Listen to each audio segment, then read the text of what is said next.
Assalamualaikum warahmatullahi wabarakatuh.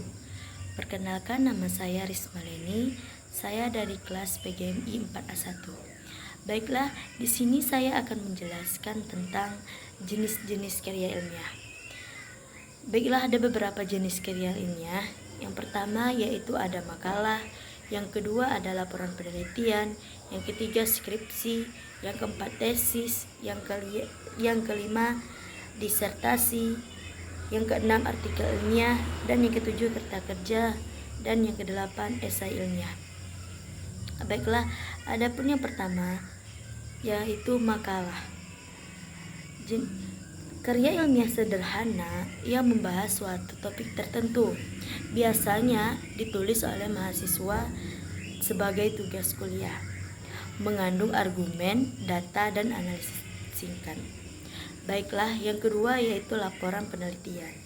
Hasil dari kegiatan penelitian bisa bersifat lapangan atau laboratorium. Umumnya digunakan dalam dunia akademik dan riset profesional. Baiklah, yang ketiga yaitu skripsi. Karya ilmiah akhir jenjang S1 dengan disebut sarjana disusun berdasarkan penelitian asli oleh mahasiswa, harus diuji di hadapan dosen penguji. Baiklah, yang keempat yaitu tesis. Karya ilmiah akhir jenjang S2 yang disebut dengan magister, lebih kompleks dari skripsi dengan metodologi dan kajian teori yang lebih dalam. Baiklah, yang kelima yaitu ada disertasi. Karya ilmiah akhir jenjang S3 yang disebut doktoral harus orisinal dan memberikan kontribusi baru bagi ilmu pengetahuan. Yang keenam yaitu ada artikel ilmiah atau yang disebut dengan jurnal. Tulisan pendek dan fokus yang dimuat jurnal ilmiah. Bisa berupa ringkasan penelitian, kajian teori, atau ulasan pustaka. Baiklah, yang ketujuh yaitu ada kertas kerja atau working paper. Biasanya digunakan dalam forum ilmiah atau seminar, belum dipublikasikan secara resmi dan masih bisa direvisi. Baiklah, yang kedelapan yaitu ada esai ilmiah. Tulisan ilmiah pendek yang bersifat argumentatif dan reflektif. Umumnya lebih fleksibel dalam struktur dan bahasa. Baiklah, adapun contoh jenis makalah yang yaitu dengan judul Dampak Media Sosial Terhadap Produktivitas Mahasiswa. Media sosial telah menjadi bagian penting dalam kehidupan mahasiswa. Penelitian ini bertujuan menganalisis pengaruh penggunaan media sosial terhadap produktivitas akademik. Hasil observasi menunjukkan bahwa penggunaan media sosial secara berlebihan dapat menurunkan fokus belajar dan waktu yang digunakan untuk tugas kuliah. Baiklah, contoh yang kedua yaitu laporan penelitian.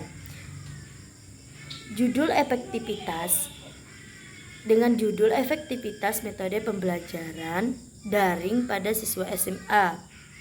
Penelitian ini menggunakan pendekatan kuantitatif untuk mengukur efektivitas pembelajaran daring. Data dikumpulkan melalui anket pada 100 siswa. Hasil menunjukkan bahwa 65% siswa merasa kurang efektif dalam memahami materi secara daring dibandingkan luring. Contoh yang ketiga yaitu skripsi dengan judul Pengaruh Gaya Kepemimpinan Transformasional terhadap kinerja karyawan di PT. Penelitian ini bertujuan untuk mengetahui sejauh mana gaya kepemimpinan transformasional berpengaruh terhadap kinerja karyawan. Data dikumpulkan dari 50 responden. Hasil analisis regresi menunjukkan bahwa terdapat pengaruh positif dan signifikan. Contoh yang keempat yaitu tesis dengan judul Analisis Strategi Pemasaran Produk UMKM. Penelitian ini mengeksplorasi strategi pemasaran digital yang diterapkan oleh pelaku UMKM Metode kualitatif dengan wawancara mendalam digunakan. Hasil menunjukkan bahwa penggunaan media sosial dan e-commerce meningkatkan penjualan secara signifikan. Contoh yang kelima yaitu disertasi dengan judul Model Integrasi Pendidikan Karakter dalam Kurikulum Nasional.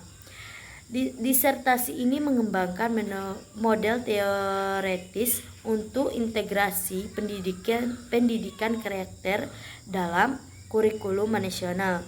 Penelitian dilakukan secara longitudinal di 3 provinsi. Temuan menunjukkan bahwa model ini meningkatkan kesadaran nilai moral siswa secara signifikan. Contoh yang keenam yaitu artikel ilmiah atau jurnal dengan judul Pengaruh Konsumsi Gula Berlebihan Terhadap Kesehatan Anak.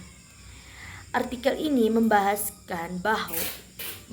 hubungan antara konsumsi gula dan obesitas anak. Data dari 200 responden dianalisis menggunakan metode statistik deskriptif.